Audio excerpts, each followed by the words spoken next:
Money has an odor. It's unlike any odor in the world. It's more fragrant to the miser than the most marvelous perfume in the world. He can tell it. You put a money bag to his face, and it's like putting roses to mine. He loves it.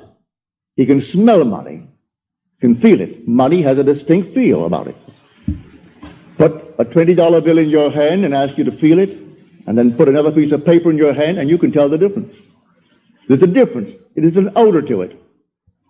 All this is part of the inner man, that all things are possible to him. Try it. Before you condemn it, try it. And if you have the evidence to support my claim, well, then it doesn't matter what the world will tell you. If he laughs at you, so what? So they laughed at everyone who had an idea that seemed a little bit off-center. Always laughed at him. They laughed at the idea of going to the moon. Well, now it's an accomplished fact. There are still those who won't believe it happened, you know, because they don't want to believe that it ever happened. There are those who said you couldn't go down and actually live underwater. Now we have a submarine. There are still those who won't believe it. You can present them with all the facts in the world, and they won't believe it. So I tell you, you try it first. And if it proves itself in performance, it doesn't really matter what the whole vast world thinks. Go about your Father's business, which is yourself, and then live a full and wonderful life in this world of Caesar. And the day will come, you will actually depart this world. I mean this age. Because those who are departing it now, unless they are awakened, they'll still find themselves in a world just like this. But those who have awakened, who have experienced the second birth, the birth from above, find themselves in an entirely different age, where they're all imagination. And they are perfect. And wherever they go, everything is perfect. They don't have to raise a finger to make anything perfect, because they're perfect. All things must conform to them, for they're perfect. That's heaven. So heaven is not an area, it's not a realm, it's a body. And when that body is awakened within you, which is the wonderful human imagination completely awake, then wherever you go clothed in that body that is completely awake, everything is perfect. If you found yourself in a forest of dead trees that all burst into foliage, in the desert they would all bloom like the rose, because you are there. No blind man, deaf man, no handicapped man could stand in your presence. He would be instantly transformed into a perfect man because you are perfect. That's heaven. It's harmony. So it's not a place where you're going to go, pearly streets and all that nonsense. No. It's just simply you in a world that is perfect because you are perfect. And the day will come, you will awaken that body, for it's in you now. That body is in you, but it's sound asleep. And one day you will experience the resurrection. And you'll know the mystery of the resurrection. When you rise, and you rise within yourself. For the grave in which Christ is buried, if the Lord is buried, is your own skull. That's where he is buried. And in that tomb where he is buried, one day he will awake and he will come out of that tomb. And it's you who comes out of the tomb. And you'll know who you are. He is buried in every child in the world, this universal being, and yet one. Billions of us, and yet only one Lord. And that one Lord, in his fullness, is buried in you, individually.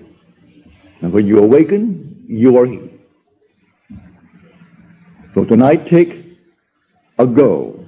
Make it a lovely go, either for yourself or for another.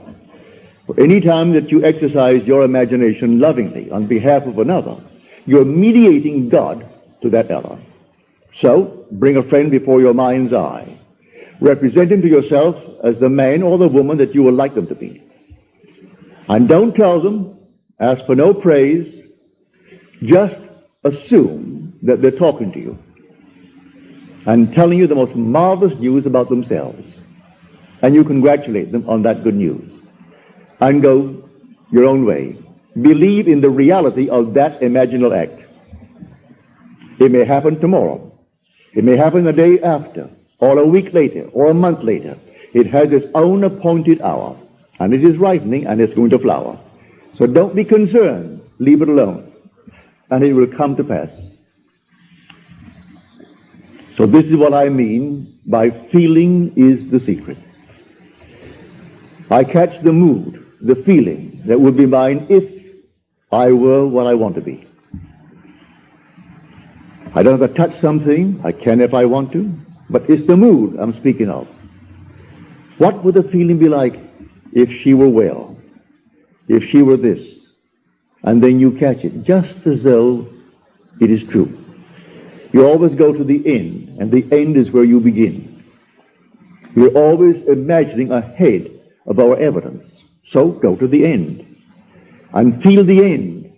And then dwell in that end, even though reason denies it and your senses deny it. You turn your back upon the doubters. That is your senses and what reason dictates. That's the hell or the devil or Satan in the world. That's the doubter. So you turn your back upon it. And then you walk as though things were as you want them to be. And living in that assumption, it slowly hardens into fact. Even though at the moment of the assumption it was denied by reason, an assumption, though false, if persisted in, will harden into fact. So you learn to assume and learn to persist in the assumption, and it will come to pass. Now let us go into the silence, after which we'll have questions.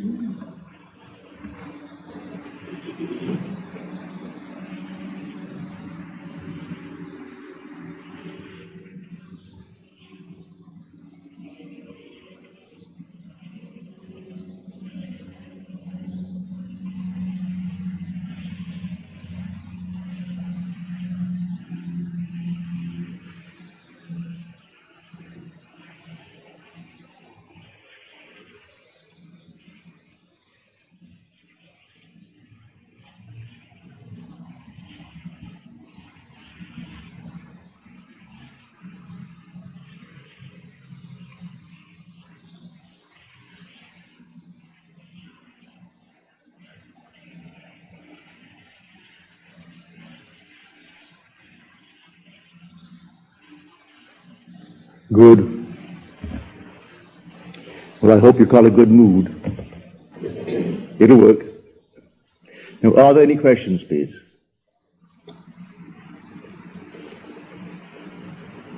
Any questions?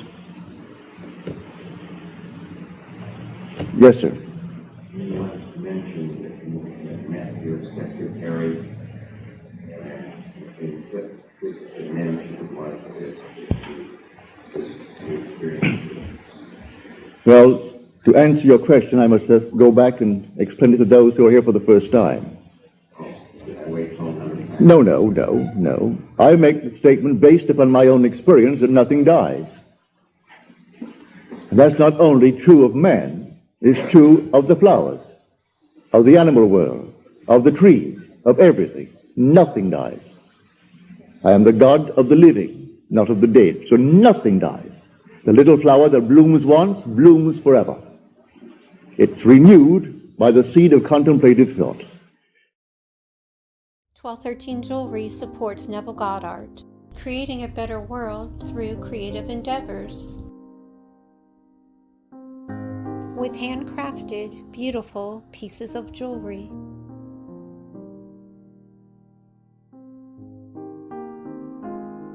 Made from the highest quality materials, gorgeous stones, with 5-star ratings online and from museums.